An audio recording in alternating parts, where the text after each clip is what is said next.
Now we come to Genesis now, the 23rd chapter, and so I would like to ask if you could stand with me in its reading. I am reading from the ESV, which will be a little different perhaps than the version that you have in your hand. And this morning, I'm going to read the entire chapter, all 20 verses. Sarah lived 127 years. These were the years of the life of Sarah. And Sarah died at Kiriath Arba, that is Hebron, in the land of Canaan. And Abraham went in to mourn for Sarah and to weep for her. And Abraham rose up from before his dead and said to the Hittites, I am a sojourner and foreigner among you. Give me property among you for a burying place, that I may bury my dead out of my sight. The Hittites answered Abraham, Hear us, my Lord. You are a prince of God among us. Bury your dead in the choicest of our tombs. None of us will withhold from you his tomb to hinder you from burying your dead. And Abraham rose and bowed to the Hittites, the people of the land.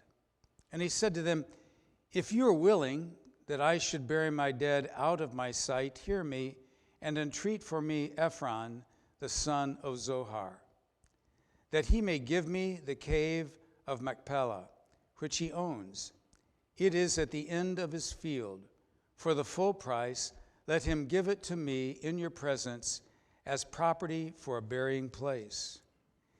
Now Ephron was sitting among the Hittites. And Ephron the Hittite answered Abraham in the hearing of the Hittites of all who went in at the gate of the city, No, my Lord, hear me. I give you the field. I give you the cave that is in it. In the sight of the sons of my people, I give it to you. Bury your dead. And then Abraham bowed down before the people of the land. And he said to Ephron in the hearing of the people of the land, But if you will, hear me. I give the price of the field. Accept it from me, that I may bury my dead here. And Ephron answered Abraham, My Lord, listen to me, a piece of land worth 400 shekels of silver. What is that between you and me? Bury your dead. And Abraham listened to Ephron, and Abraham weighed out for Ephron the silver that he named in the hearing of the Hittites, 400 shekels of silver, according to the weights current among the merchants. And so the field of Ephron in Machpelah, which was at the east of Mamre, the field with the cave that was in it, and all the trees that were in the field, throughout its whole area, was made over to Abraham as a possession in the presence of the Hittites, before all who went in the gate of his city. After this, Abraham buried Sarah, his wife, in the cave of the field of Machpelah, east of Mamre, that is Hebron, in the land of Canaan. The field and the cave that is in it were made over to Abraham as property for a burying place. Please be seated. And let us bow our heads together for prayer.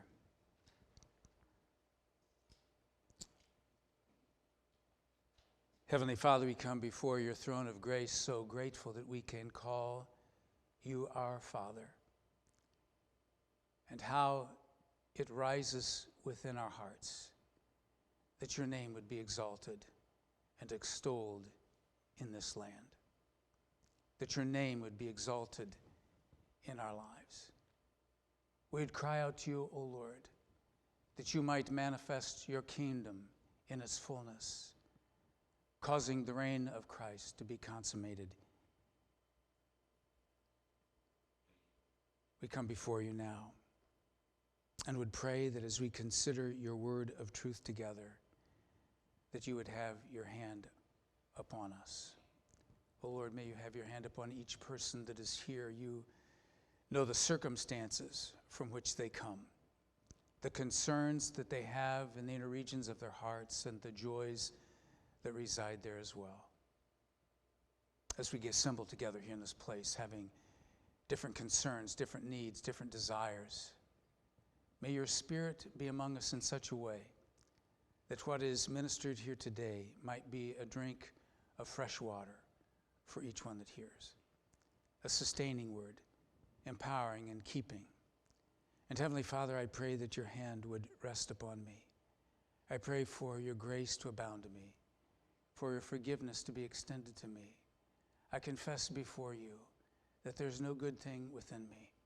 But Father, today I would look to Christ, who goes before us in this place, that he would be exalted among us. For he asked this together in Jesus' name, amen. Well, this is the fourth time, I believe, that we have visited now Genesis chapter 23.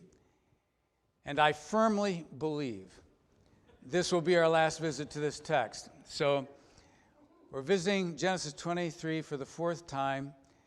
And I would like to just kind of give you a sense of where it is we're going to go this morning in our study of the text. I want to just review a little bit with you what we have covered so far, and then I would like to cover three major points this morning. The three major points this morning are the nature and character of Abraham.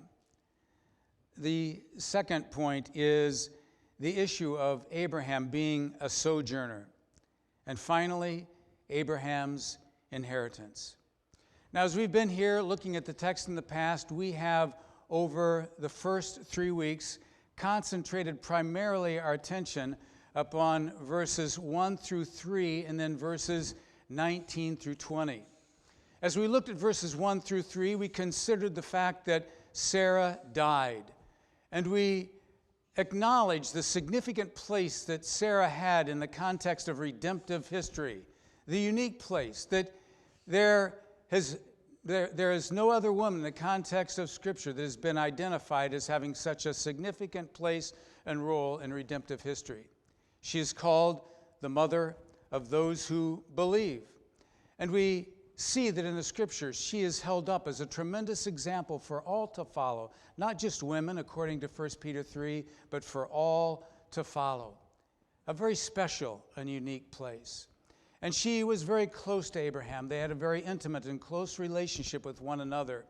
And so when the time came that she died, it's understandable that after having been married for 100 years, that there would be great sorrow that Abraham would feel in his heart at this tremendous loss that he was experiencing.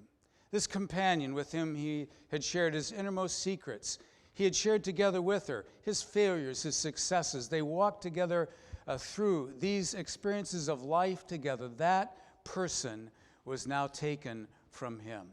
And we see that he mourned for her. And as we looked at the Scriptures, we see that it is quite biblical that we mourn for those that we love at their passing. It is as if the Scriptures reveal to us that it is something that we owe to others, a mourning, because in the context of that mourning, we are expressing the value of the life of the individual that we have lost. And we're expressing the value of that individual that they have played in our life and how it is that God has used them in our lives. And then we moved on from the mourning aspect and we looked at this issue of burying, because I wanted to keep primarily verses 4 through 18 as just a complete section together that we would consider independently. And so we went to verses 19 through 20. And in verses 19 through 20, it says that it is there that Abraham buried his wife in the field and in the cave of Machpelah. And we looked at the significance of memorial services and funerals. We touched base briefly upon cremation. Is it biblical or is it not? And I suggested to you solutions in reference to that question. And then the last time we were here, looking at Genesis 23, we kind of worked our way through some of the important verses that surface from verse 4 through 18. And so I'd like to just identify just a few things that are mentioned here in verses 4 through 18. We see that in these verses, Abraham is negotiating for a land. He wants to purchase this land. It's very clear from the beginning to the end that he does not want to receive this land as a gift. He wants to receive it as a result of a purchase. Now, the owner of the land, Ephron, is quite willing to give this land to Abraham. He's willing to give it to him because he really does not want to relinquish the ownership of this land. For after the time that Abraham would die, that property could revert back to him. But Abraham continues in his negotiating not to accept the land as a gift, but he wants to purchase the land. He wants to give him a fair price. Whatever price it is that you may require from me, I am willing to give. Now, why would he be willing to give any price that Ephron would ask of him? Well, he would give him any price he would ask of him because he didn't want at that time or any future time for anyone to declare that somehow Ephron had been cheated in the transference of this property to Abraham, and consequently, it could go back to Ephron once again. So he gives him full price that is asked of Ephron. And there's something else that takes place. Not only is he giving him full price, but a deed is signed and given to Abraham. A legal document in the presence of all of the individuals that were kind of the rulers of the city. They would see this, they would witness this. And we see that this legal document was something that was to extend into the future.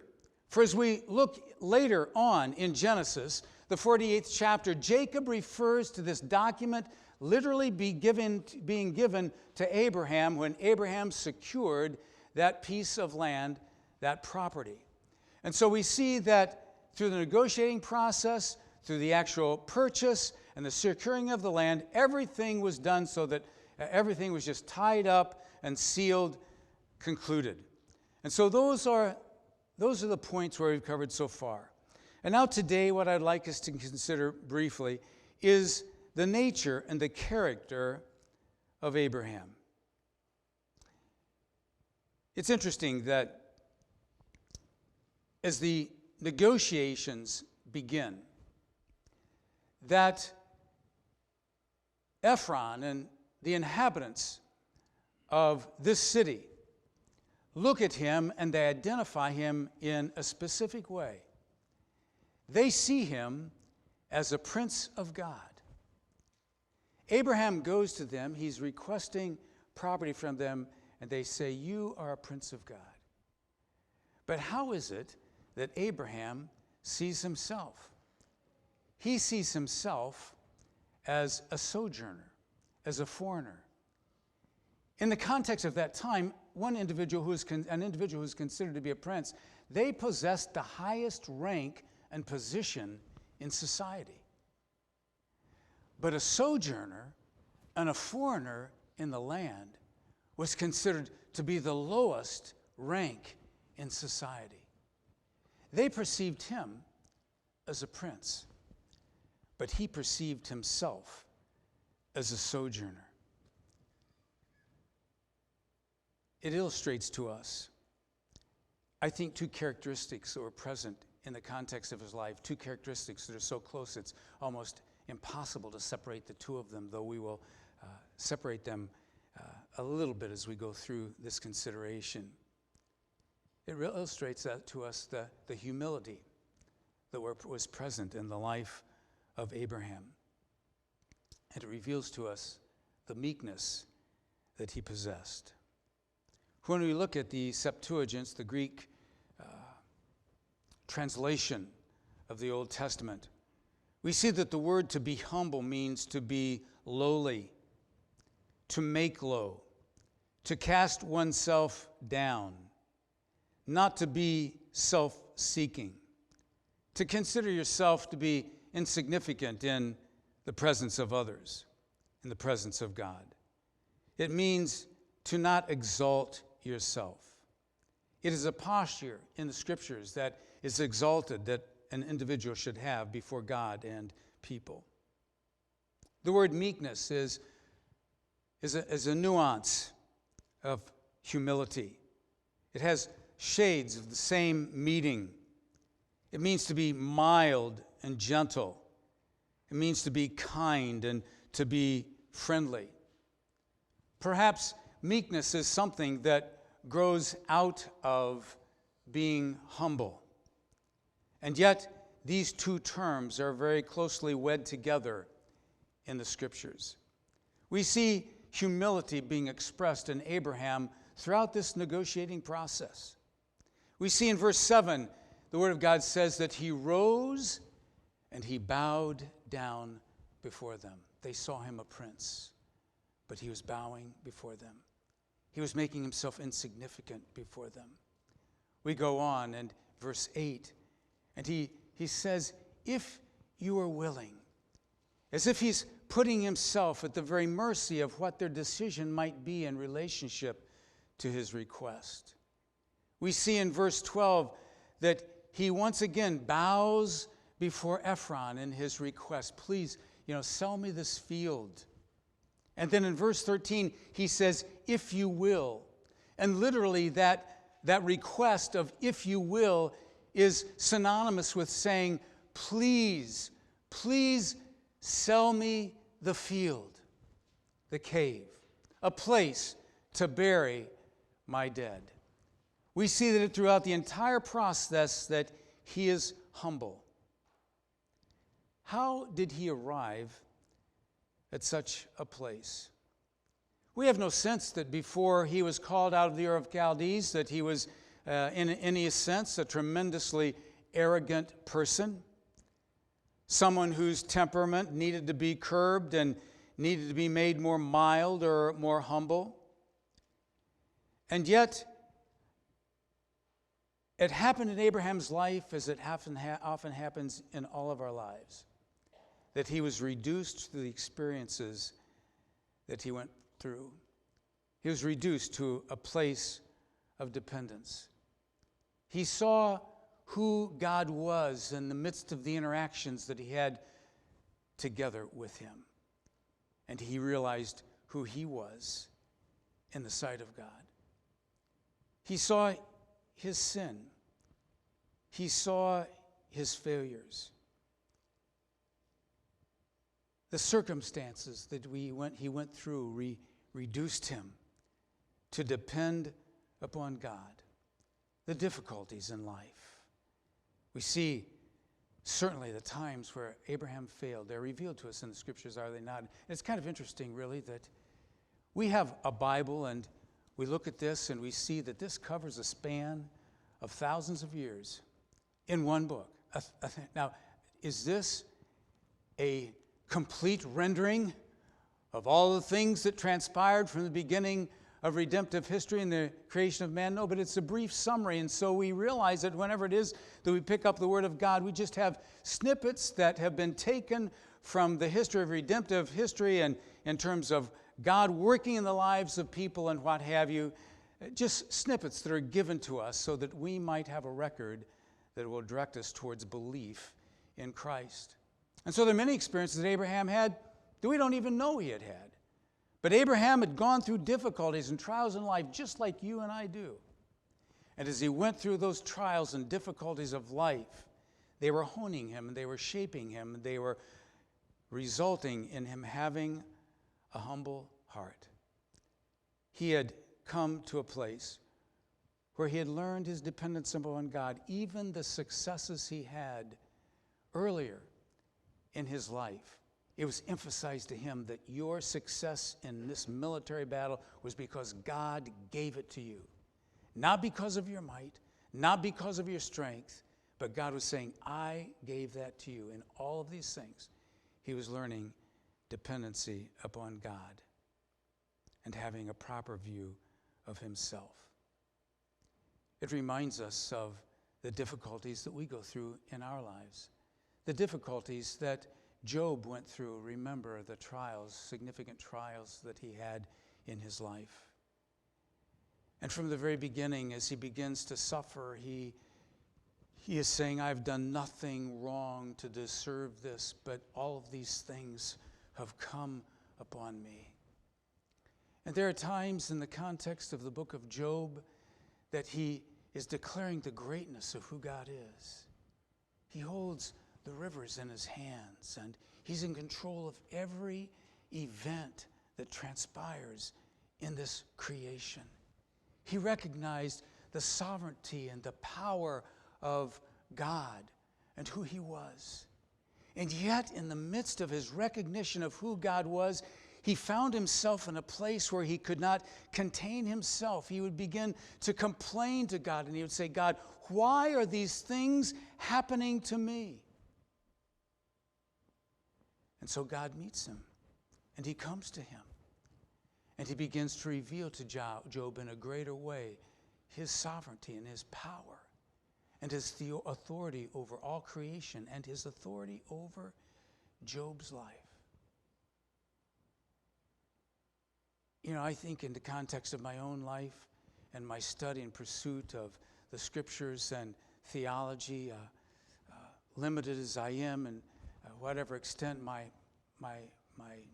powers are to understand, I came to this point in my life where I discovered in a very real and a practical way, in a way that extended to my life and my existence here and even the development of events in the earth, just the sovereignty of God. And I studied it and I looked at it and I thought, this makes sense to me. That God is sovereign over all things. That nothing takes place that is outside of his will and his purpose. But you know, when we go through life, we can know something in our heads. But when the harsh reality of life hits us, what we know in our heads may not be translated to our experience. Has that been the way with you? I know that in my life, I would hear about people being angry with God because something happened to them that was displeasing to them. And I would think, how can anyone be angry at God?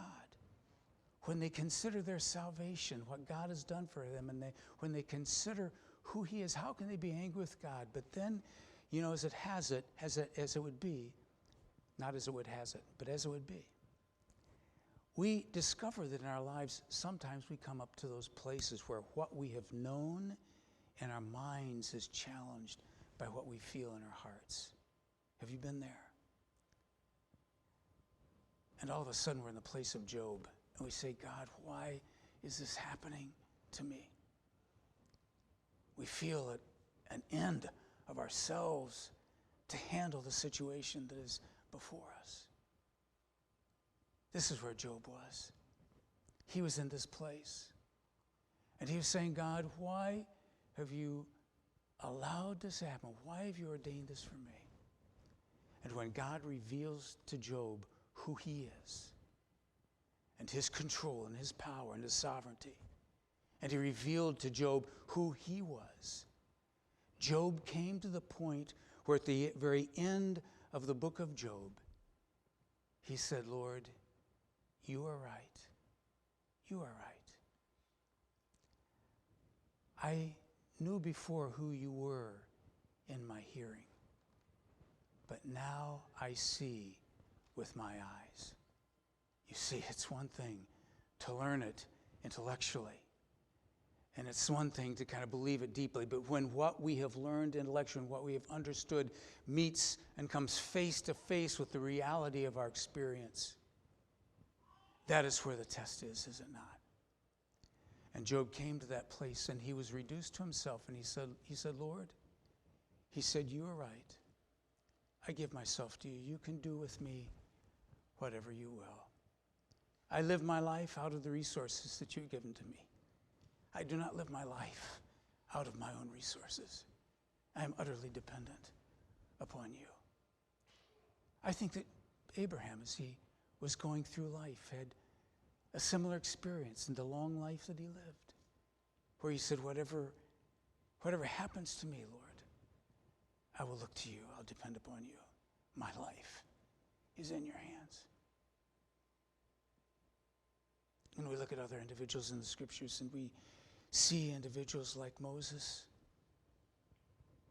whom he believed and was told would deliver the people of Israel.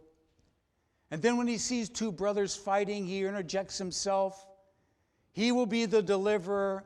And the result is that he is thinking, without going into the details of the account, you can look it up and read it, that he believes that he will be the deliverer of Israel in his own strength. Yeah. And what happens? He has to run to a faraway country to save his life. That as he was there, he would learn that it would not be by his strength that the purposes of God would be fulfilled in him, but he would learn utter dependence upon the strength and the power of God, not his own strength. And so reduced did he become that when he was in that faraway place, that when God called him out to lead the people of Israel out of their captivity, he was reluctant to even say a word because he believed that no one would believe him. Somehow they won't follow me. What a reduction in terms of the understanding of his strength, what it once was and what it had become. As in the midst of the trials and difficulties of life, his life was honed down, was reduced. The Apostle Paul came to that point in his life where he said, I will put no confidence in the flesh, but only in God. I think about my daughter, Erin, who's special needs. Some of you have met her, you've seen her. She's 40 years old, and she'll be turned 41 this year. And she's autistic, and Erin can do nothing virtually for herself. She's more advanced than some that are autistic, but she needs help in taking care of herself. She needs help concerning her food. She needs help in virtually every area of her life. She's dependent. When she's with me, she's dependent upon me. Dad, would you get this? Would you do that? Do I need to help her here, to help her there? Dependent. And I thought of Aaron. And I thought, what a picture of how it is that we are to be before God. That we are dependent upon him. That we are insufficient in ourselves. Dependent upon the Lord. And I think of John the Baptist when he was leading a little band of men, and Christ came onto the scene and he was beginning to minister to people. And the disciples of John the Baptist looked at him, and they looked at the followers of John the Baptist going after Christ. And they said, John, all of your followers, they're leaving you. They're leaving you. Do something about it. Reel them in. Bring them back. And John had been honed by his time in the wilderness. And he said, no, I don't think you understand the purpose for which I have come. The reason I have come is not to draw attention to myself, but to draw attention to another. He had come to a point of self-effacing, where who he was and what he was mattered not. But Christ mattered everything. And he said, he must increase, but I must decrease. A diminishing of oneself. Well, there are other examples I had here, but I have to go on for time's sake. But the scriptures tell us that in the context of life itself, that we are to humble ourselves under the mighty hand of God. And his mighty hand are the providences that we walk through. And we turn to him and we look to him. And we cry out to him. I think the older I become, the more and more I realize how little I control anything at all. That my life is dependent upon the Lord. for everything. The scriptures tell us in Isaiah 57th chapter, verse 15, that God dwells with the humble. He dwells with the humble. In Matthew, the 5th chapter, verse 5, in reference to meekness, it says, the meek will inherit the earth. And what is the earth we inherit? It is the new heavens and the new earth that the people of God inherit. The meek will inherit the earth. And so it's the cry of our lives as God's people that we cry out to him and we ask him to work in our lives, to humble us before him, and that we might more and more realize our dependency upon him. That self-acclaim and accomplishments mean nothing, but living for Christ means everything. And then Abraham refers to himself as a sojourner, and we visited this the last time we were together in this book. And I'm going to see if I can find the verse here that I have. He sees himself as a sojourner, and he was a sojourner because he didn't own any land. So he really was a foreigner in the land. He owned nothing. But he saw himself not just as a sojourner in the context of owning or possessing land. He saw himself as a sojourner spiritually.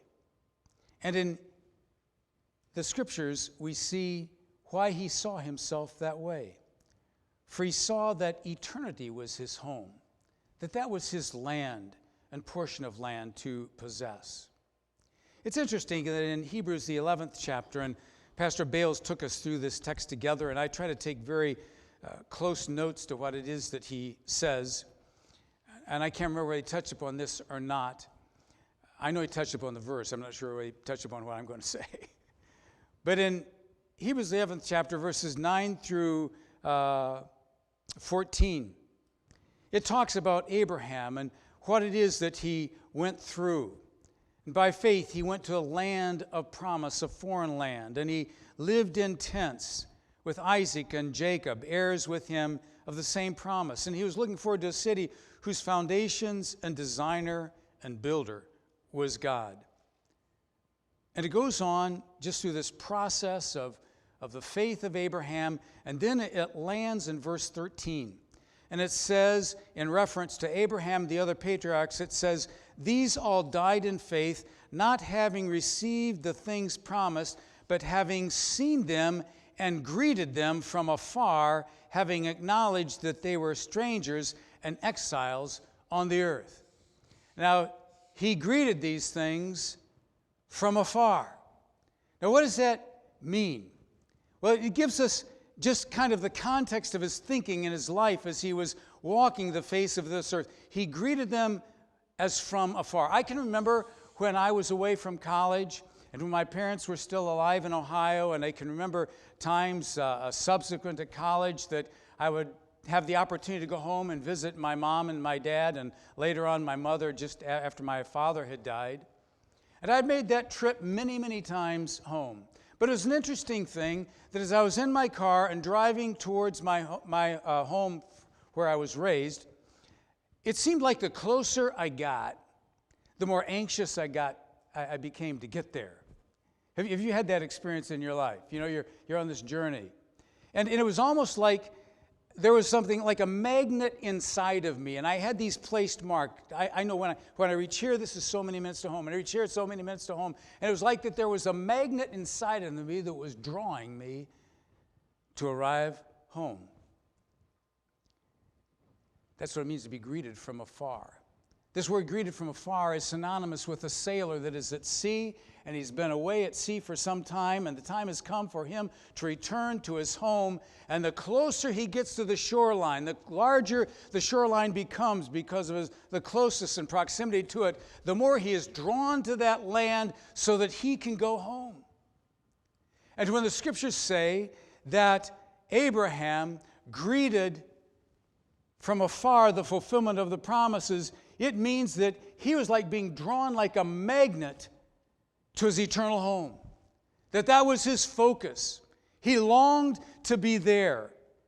He longed to be in that place where the builder and maker is God.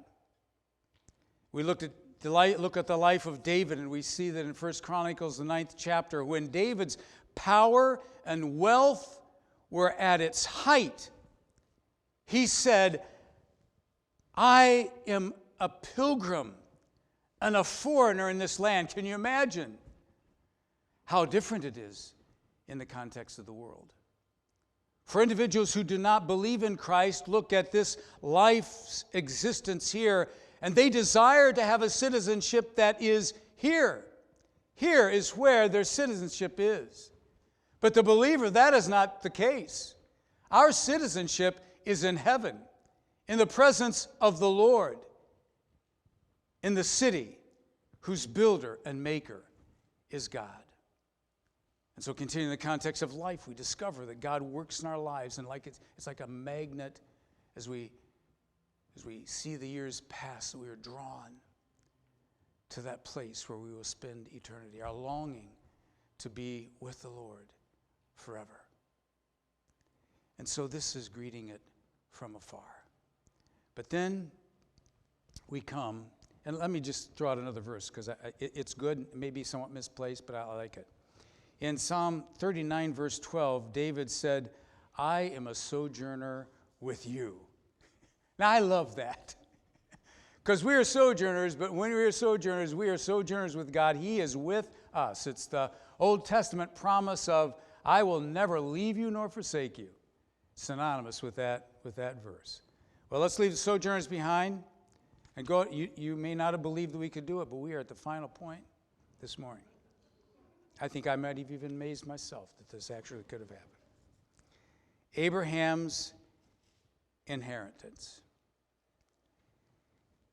Abraham continued to gently press the owner of the cave that he desired to secure, that he might buy it. He would not relent. He would not give up the pressing that he might receive this plot of land, that he might bury his wife there. Now, why was it that he was pressing to receive this plot of land to bury his wife?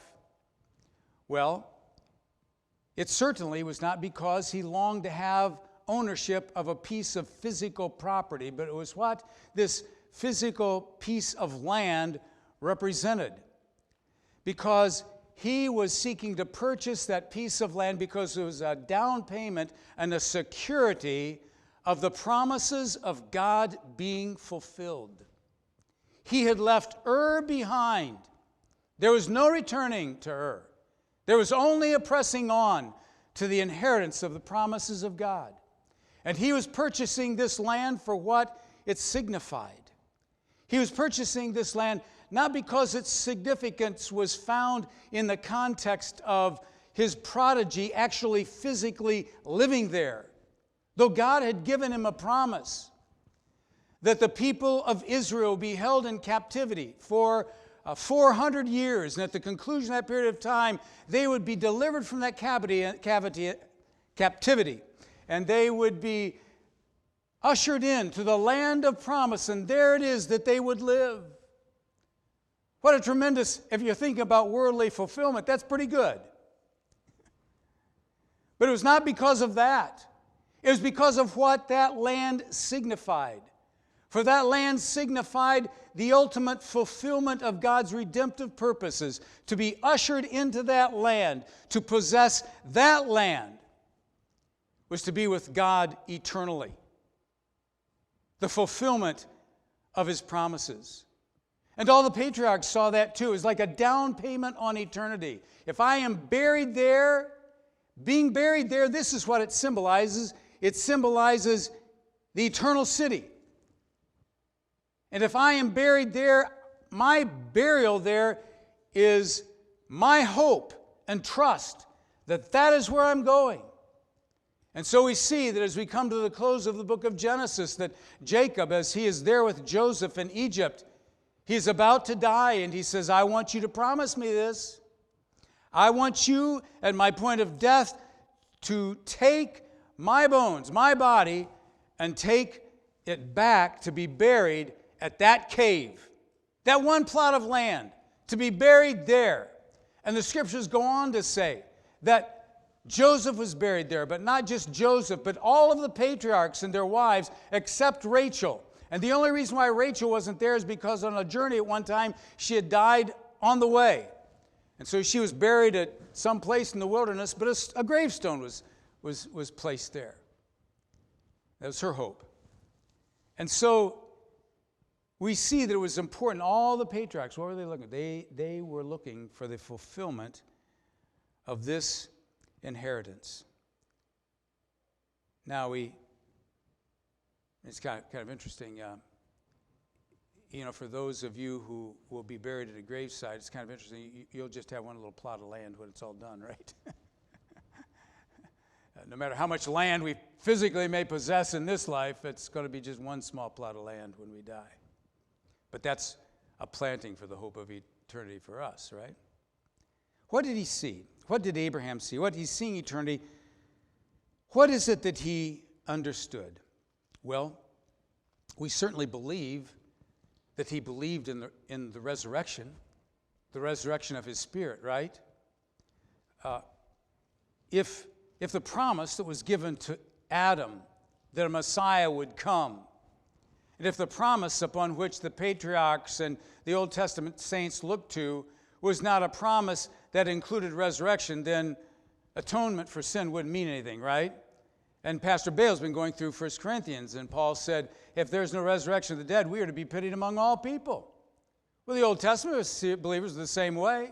They believe that the redemptive purposes that would be accomplished for them in this Messiah were redemptive purposes that resulted in their resurrection to life subsequent to death.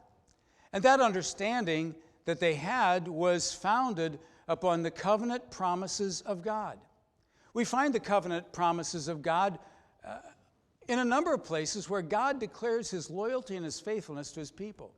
For example, on a number of times, as we look at the Genesis, earlier chapters of Genesis, God says in relationship to Abraham's descendants, I will be their God. I will be their God. What does that mean? Does that mean I will be their God while they are alive? But when they die, of course, they're gone. And so I won't be their God anymore. The language states to us that I will be your God is covenantal and carries throughout this life and throughout the next. We see in the scriptures that Habakkuk says, let me turn there if I can find it. I know I marked it here. Habakkuk 1, verse 12. He says, now I like this. Whenever you come across the word everlasting, really get excited about this word, okay? It's covenantal in its meaning. Are you not from everlasting, O Lord, my God, my Holy One? We shall not die. He says, we shall not die, and it's tied to this fact. You are everlasting, and you are my everlasting God. If God is everlasting and my God, and I die, he has to still continue to be my God, or he's not everlasting as my God. Does that make sense? Does that make sense? He's everlasting. He's my God. Everlasting is throughout eternity, ever, never ceasing, not stopping, not at the time when I die, but continuing. And then we see in the scriptures that in Exodus, and then also stated again in the Gospels, the Word of God says, quoting the Lord, the Word of God says, I am the God of Abraham, Isaac, and Jacob. I am the God of the living. He did not say, I am the God, I was the God. Actually, I was the God of Abraham, but he's long died. And I was the God of Jacob, and he's long died. And I was the the God of Isaac, he's long died too. But he said, I am the God of Jacob. And so we see the covenantal language of the Scriptures open to us the reality that we who believe in the everlasting God, just simply in the words that couch his covenant promises, declare our resurrection and life eternal. Now, Job saw that this involved, and Abraham saw that this involved more than just a spiritual resurrection of their spirits having eternal life, but it was also a bodily resurrection. And the bodily resurrection is revealed in the book of Job, the 25th chapter, verse 27. I think it was 19, verses 25 and 27. He says, For I know that my Redeemer lives, and at the last he will stand upon the earth, and after my skin has been thus destroyed, yet in my flesh I shall see God, whom I shall see for myself, and my eyes shall behold, and not another. He saw. See, Job was a contemporary of Abraham. Job is probably the oldest book in the Scriptures. And he saw that he would see his Redeemer with his eyes. He saw and understood a physical resurrection of his body. And we see the Old Testament believed the saints all the way up to Martha when she said of her brother, I know that he will rise again in the last day. And of course, Jesus speaks to her and expands her understanding of relationship to that, but she understood the bodily resurrection of the believer. But then there's something more that's significant here in Scriptures that to me is tremendously exciting. Jesus, in John, well, let me say this. Well, I'll hold that. Jesus in John chapter 20 has been raised from the dead. And Mary is first to see him. And she runs to Christ.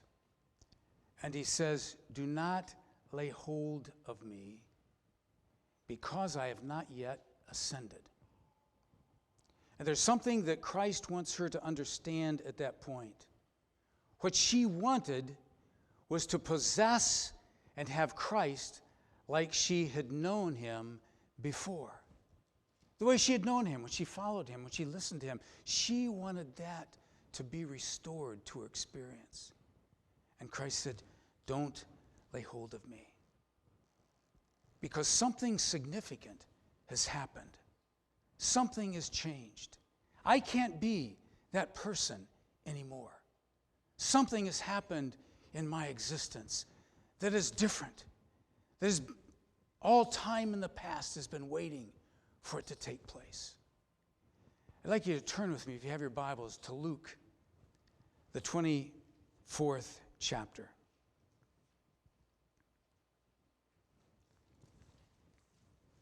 And here we have the account. We're going to look at verses 44 through 46 briefly, I hope. But we have something that is transpiring on the day of Christ's resurrection, where Christ has appeared to others, but then he appears to two that are on the road to Emmaus. Remember that? And he talked with them, and he opened their minds that they might understand and perceive the significance of the events that had just taken place. That takes place in the first 43 verses, the day of the resurrection. In verses 50 through 52, you probably have a notation in your Bible that says the ascension.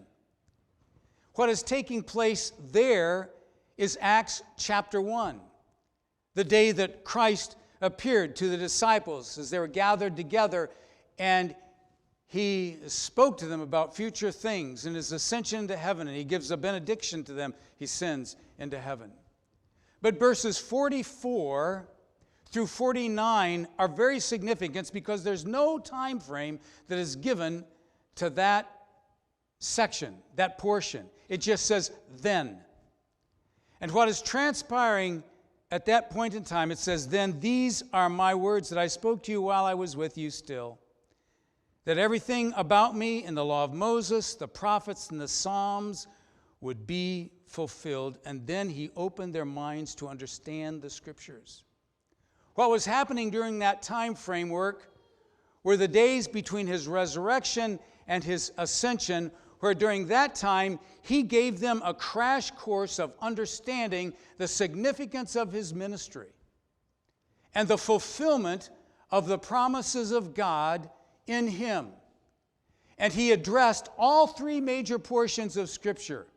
He says the law and the prophets, and what's the third there? Help me out. The law and the prophets and the Psalms. I had to look, didn't want to say it wrong.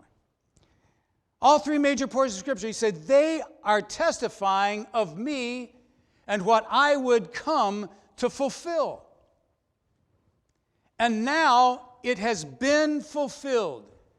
And so he took them through, and they went through Scriptures. There are many Scriptures we could turn to that speak to us about Christ and his resurrection, what it is he would accomplish. But it's like just from the beginning, the law of Moses through, there's a testimony about Christ and who he was and what he came to accomplish.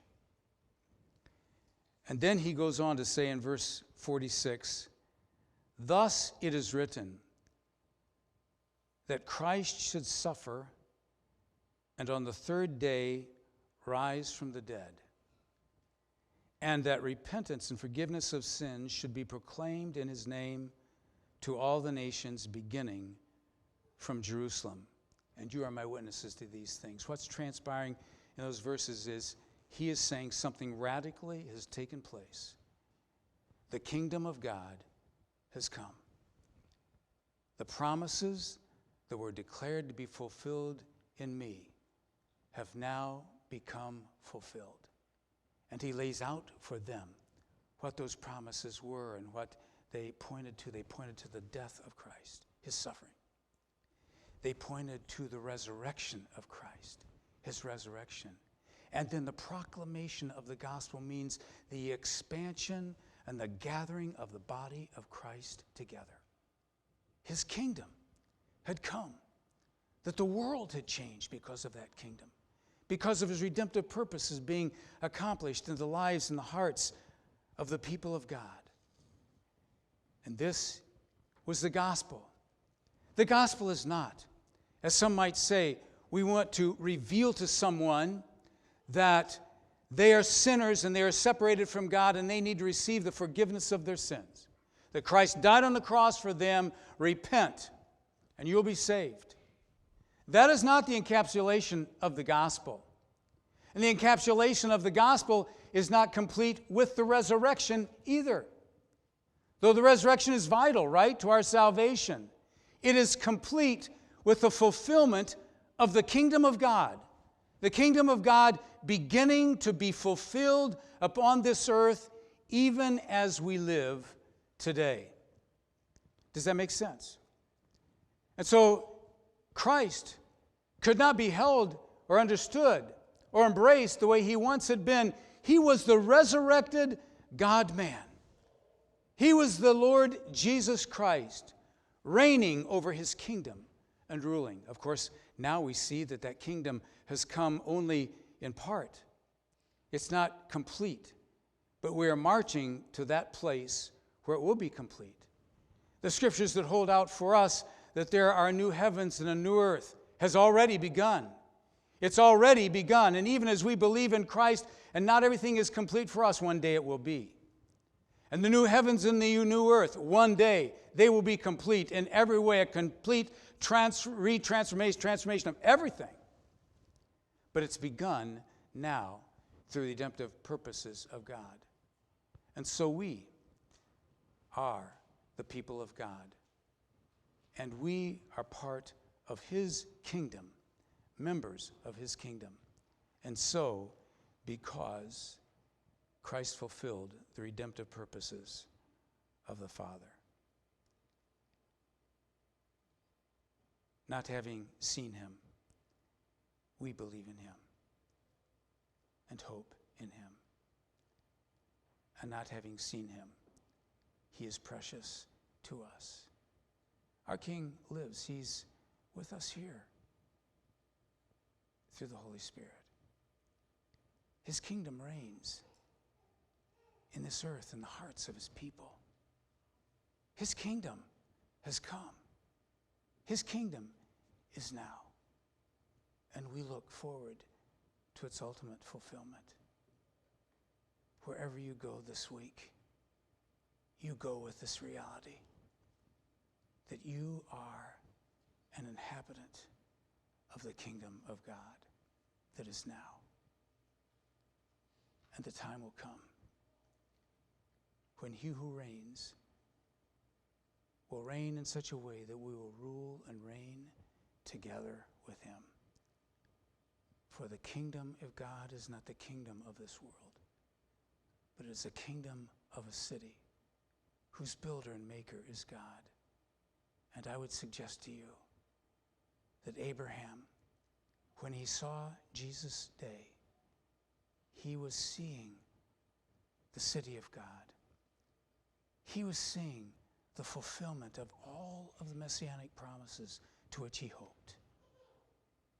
The fulfillment of the kingdom of God. Let's bow our heads together for prayer. Heavenly Father, I give thanks to you for the Word of God, and these things are truths that lie on the surface of the Scriptures. But I pray, Father, that you would work in our lives and that you work in our lives after a manner of your Spirit. Humble us before you that we might live lives of meekness before you and before others. Help us as the days go by to see the kingdom as Abraham saw it, to greet it from afar, to be like a magnet being drawn to live in that kingdom and see its ultimate fulfillment. And Heavenly Father, we pray that your kingdom would come in its fullness upon this earth, rushing to the place where every knee will bow and every tongue confess that Jesus Christ is Lord, to your glory. For we ask this in Jesus' name. Amen.